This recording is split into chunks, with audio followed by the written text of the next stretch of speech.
Bharatiya Janata party चुनावों के दौरान चुनाव जीतने के लिए जो भी करती है, उन सबको दरकिनार करते हुए मैं एक बात जरूर कहना चाहूंगा कि भारतीय जनता पार्टी अनवरत चुनाव के मोड में रहती है।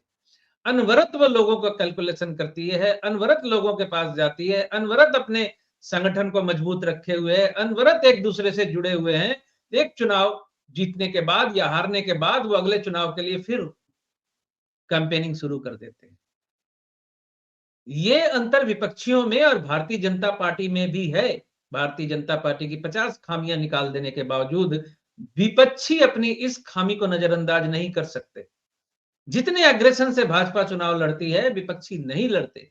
विपक्षी मैं देखता हूं चुनाव आने के 2-3 महीने पहले सक्रिय होते हैं, और जबकि अगला चुनाव आने वाला होता है 2 साल बाद, उस राज्य को टारगेट करते हुए भारतीय जनता पार्टी और उनके आनुषंगिक जितने भी संगठन है सब एक्टिव हो जाते हैं।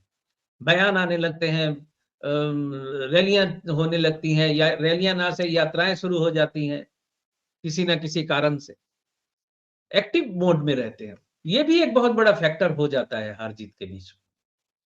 सर, जी, ये आपने सही कहा। आते हैं आरएसएस के ऊपर। भागवत का कल एक भाषण आता है और कहते हैं यहां पर कोई अहिंदू नहीं है, दुनिया का सबसे पुराना धर्म हिंदू धर्म है। अच्छा होता कम से कम एक बार जाके इजिप्ट का एक नया म्यूजियम देख लेते, जो $1 बिलियन से ज्यादा का दुनिया का सबसे बड़ा म्यूजियम बनाया गया साहब। लाखों स्क्वायर फीट के अंदर इतने आर्टिफैक्ट्स दुनिया में कहीं पर नहीं जितने वहां पर। उसमें रोज 20,000 आदमी देखने आ रहे हैं दुनिया से, 20,000 आदमी। तो पता लग जाता है कि 5,000 साल पुरानी सभ्यता के निशान कैसे होते हैं, वो उन्होंने बताए वहां पर उसके अंदर। हमारे पास तो 5,000 साल पुरानी सभ्यता के कोई निशान नहीं है। एक सिंधु घाटी की सभ्यता के निशान है, एक नगर कैसा होता है। लेकिन एक भव्यता की जो सीमाएं होती हैं वो इजिप्शियन कल्चर ने बताई। लेकिन एक बात और कही, हिंदू नहीं, ये तो हिंदू राष्ट्र की इनकी क्या है कि एक तालिबानी प्रवृत्ति बहुत पुरानी हो चुकी है। ये कहते हैं कि आरएसएस को सत्ता और प्रसिद्धि की कोई हवस नहीं है। सच बात तो यह है कि जब जब बीजेपी सत्ता में होती है, इनकी हवस और स्ट्रांग हो जाती है और सत्ता के कारण ही ये चलते हैं। तभी इनके 5 सितारा भवन भी बन गए, सब कुछ हो गया। और सत्ता से बाहर हो जाए, ये तो थोड़ा लेट डाउन हो जाते हैं। सर इतना झूठ, इतनी मक्कारी, इतना पाखंड, सर ये कैसे कर लेते हैं सर? इनका डीएनए क्या है सर? नहीं नहीं, वो ठीक कह रहे हैं ना। इतने बड़े पार्टी ऑफिस जो है, 850 हजार का, कितने हजार, 8 हजार का कौन सा, 2 विमान लिए हुए, 8-8 हजार करोड़ के, वो सारे अपने सुख के लिए और सत्ता सुख के लिए नहीं लिए गए। ये विदेशों को अपनी ताकत दिखाने के लिए लिए गए। मतलब आप सुनते होंगे ना, ग्रस्त सन्यासी एक जंगल में होता है, एक ग्रस्त का सन्यासी होता है, जो सारे सुख सुविधाओं को भोगते हुए भी सन्यासी रह सकता है। तो ये भारतवर्ष की परंपरा और डीएनए है, जिसकी वजह से सब कुछ होते हुए भी सन्यासी मोड में ये लोग रह सकते हैं। बड़े अट्टालिकाएं, बड़े बड़े पार्टी ऑफिस जो भी बने हैं, ये दूसरों को, लोगों को शक्ति दिखाने के लिए बनाए गए हैं। वहां तो आप देखेंगे जाके शायद जमीन पे बैठ के सब बातें करते हैं। मतलब इससे बेहतर जवाब नहीं है मेरे पास जो मैंने दिया है। ये बार-बार प्रवचन देने क्यों आ जाते हैं लेकिन? क्या बोले? पहले इनकी एक स्पीच आती थी साल में, जिसे दशहरा स्पीच आती है। अब ये हर हफ्ते स्पीच देते हैं। मतलब क्या है इसका sir? Why he wants to just hijack India sir and Indian people sir? वही मकसद है, एक ही मकसद है, जो आप बोल रहे हैं वही मकसद। लगातार याद दिलाना कि हम हैं, लगातार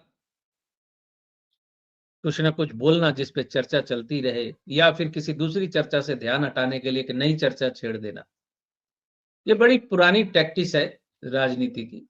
एक घटना घटी है, उस घटना को भुलाने के लिए दूसरी घटना घटा दो, और दूसरी को भुलाने के लिए तीसरी घटा दो, तीसरी को भुलाने के लिए चौथी घटा दो। अब जब तर्क वितर्क शुरू होगा तो कौन सी घटना की बात कर रहे हैं, किसकी नहीं कर रहे, क्या पता चलता है। ये चक्र है, राजनीति, पॉलिटिक्स है। त्यागी तो है, बिल्कुल।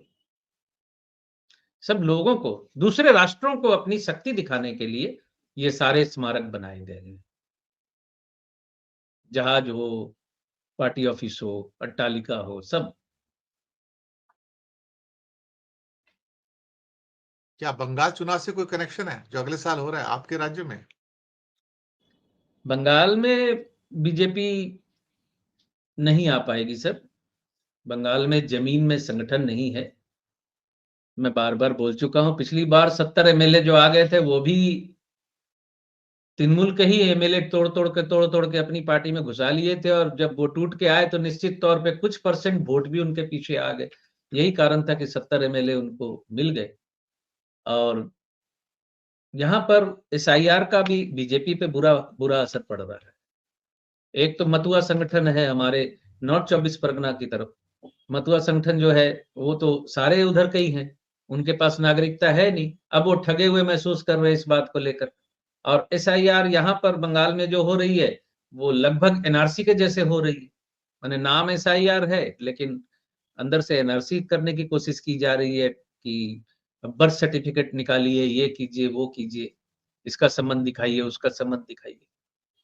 तो वो दबाव है एक।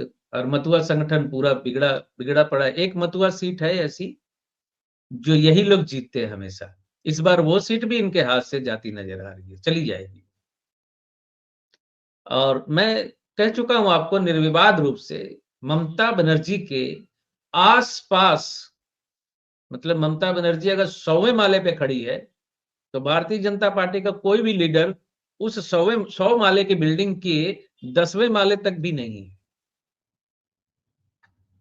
राजनीतिक पॉपुलैरिटी के तौर पे कह रहा हूं। ताकत तो मुख्यमंत्री है, वो है ही उनके पास, लेकिन पॉपुलैरिटी के तौर पे, यानी एंटी इनकम बेसी भी उनके खिलाफ ज्यादा नहीं है। ये तो हंगामा मचाते रहते हैं जबरदस्ती। एंटी इनकम बेसी भी बहुत ज्यादा नहीं है। ये कुछ पॉकेट्स हैं, वो अपनी अपनी बातें करते रहते हैं बैठकर, और हर बात में वो सिर्फ एक ही मुद्दा है, हिंदू मुस्लिम। और पिछले 1 साल से बंगाल में इन्होंने बांग्ला भाषी हिंदी भाषी करवा दिया है। ये इनकी सफलता है भारतीय जनता पार्टी की। बांग्ला भाषी हिंदी भाषी लड़ाई करवा दी है यहाँ पर। जिस चीज में ये मास्टर है, कहीं भी, जैसे मणिपुर में कहां हिंदू मुस्लिम था, लेकिन मैतई को कहीं लड़ा दिया। तेज प्रताप यादव को वाई वाई कैटेगरी सुरक्षा दे रहे हैं, लालू प्रसाद के भाई भाई में लड़वा दिया। They are the masters of, master degree है इनके पास इस चीज की।